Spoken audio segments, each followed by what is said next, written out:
Največji izzivi, ki so pred Slovenijo, je zagotovo vprašanje gospodarskega okolja, še posebej ob naraščajočih cenah hrane in energentov. S tem povezano tudi oblikovanje ustreznih politik za zeleni prehod.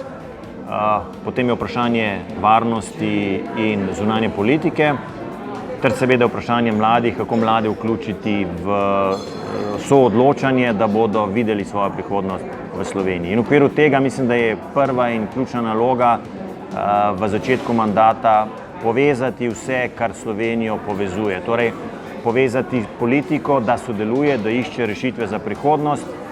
In smatram, da sem s svojimi preteklimi izkušnjami tako v preiskovalni komisiji kot na zunanjem ministrstvu, kjer sem vedno znal poiskati to enotnost, primeren kandidat tudi za predsednika republike, da najdem to enotnost in da skupaj s polnimi pljuči ustvarjamo Slovenijo prihodnosti.